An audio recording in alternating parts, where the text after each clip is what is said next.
Birthday nyo ba at naghahanap kayo ng freebies? Tara, samahan nyo ako dito sa Art in Island.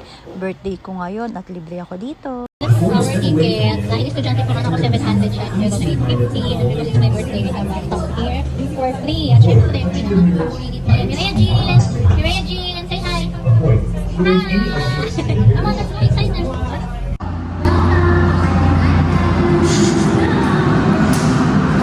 Kung malapit na ang birthday nyo at naghahanap kayo ng mga freebie for a birthday celebrant, isa na nga itong Art in Island sa mga dapat nyong puntahan.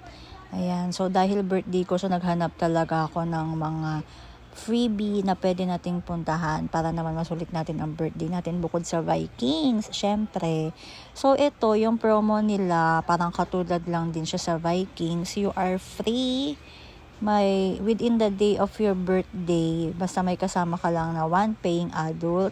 And kung within the month naman, kailangan mo lang magsama ng 4 na full paying adult. At dahil ito naman ay same day ng birthday ko, so isa lang ang kasama ko. Pero dalawa yung sinama ko kasi kasama ko yung anak ko and si Rona yung helper namin. At syempre ang bulinggit ko. Pero yan naman dahil baby pa siya, libre naman siya. Ayan yung place. Grabe, sobrang ganda niya. Actually, nakapunta na ako dito before. Nung ano pa lang, mga 3D art pa lang siya. Hindi pa siya yung ganito na may mga pa-effect silang ganyan. Ayan, sobrang nag-enjoy ang baby ko dito. Ayan, si Mireya Jean, ang aking bunso. Pero para sa may mga dalang bata, careful lang kayo kasi syempre semento yung sahig. And mahilig silang tumakbo. At syempre, pag tatakbo sila, may tendency na madula sila. Yung suot na medyas ng anak ko, may rubber yan sa ilalim para hindi siya ganon kadulas. Ayan o, diba, may pagtakbo agad ako, ayun.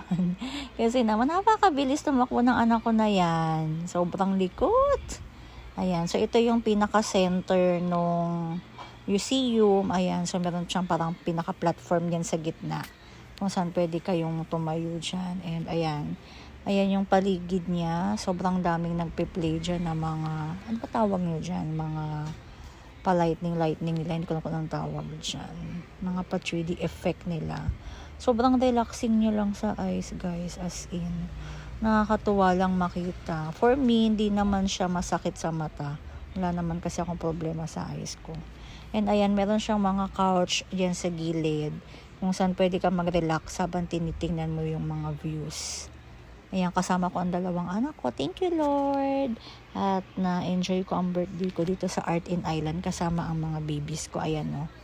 Meron pa silang pa-effect na Aurora Borealis. And ayan, ang cute lang talaga niyan tingnan. As in, so, sobrang relaxing lang talaga niya sa mata. Eh, nakakalibang din siya talaga tingnan. Punta pala kami dito around mga 2 to 3 p.m. ata yun. Kasi talagang tinaon ko na hapon na. Kasi pag weekdays, palagi talagang may field trip dito. And tumawag muna talaga ako sa place and tinanong ko kung may field trip sila on the day ng birthday ko. And sabi nga nila, meron lang naman daw isang nakasked for field trip. Ayan, kaya gusto ko yung gantong oras kasi ayan, tingnan niyo, parang halos konti lang talaga yung tao na solo namin dyan sa gitna. Syempre, iba pa rin na hindi siya ganon ka-crowded. And ito palang venue niya sa may 15th Avenue lang siya sa Cubao. So, madali lang naman siya puntahan, nasa gitna lang naman siya. Dumadaan dito yung mga jeep na mga Fairview and yung mga galing Antipolo. Ayan, madadaanan niyo yan sa Art in Island 15th Avenue. Basta nasa Cubao na kayo, madali lang naman siyang puntahan.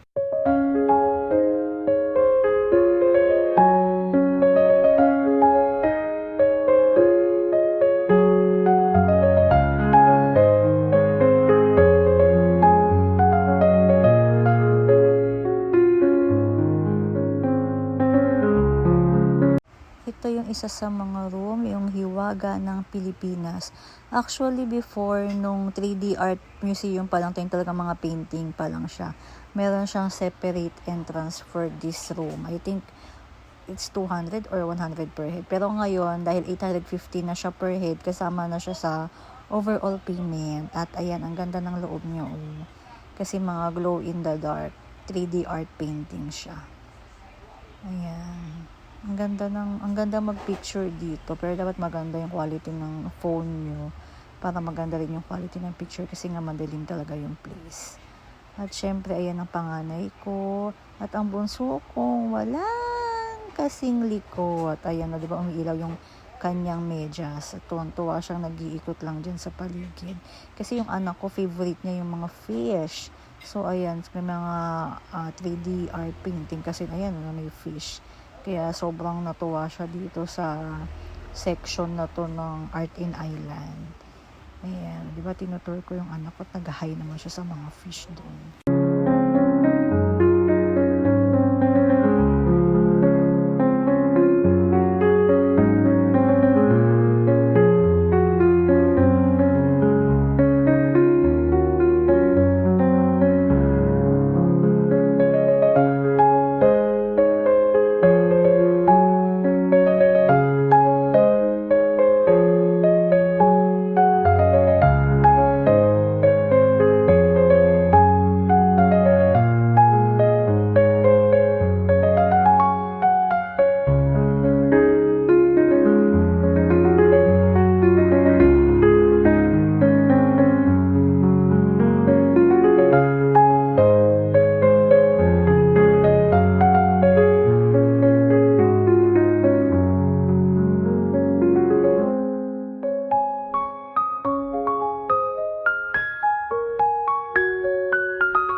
Tara, samahan nyo ko at akyat naman tayo dito sa kanilang second floor.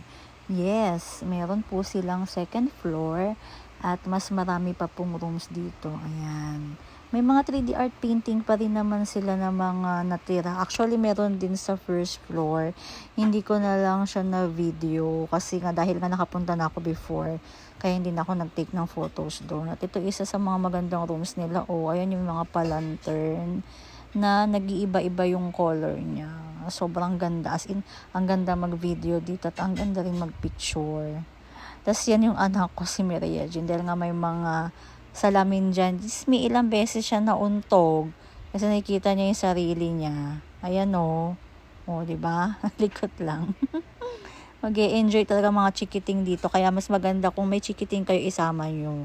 At ito din, ayan, meron din sila dito mga pa-sunflower. Ayan o, diba? Naghabulan na kami ng anak ko dito. Ay, grabe din talaga yung pagod ko dito kasi wala din akong ibang ginawa kundi habulin yung anak ko. Kasi wala talaga siyang ginawa kundi tumakbo ng tumakbo talaga. Sobrang na-enjoy din niya tong Art in Island namin.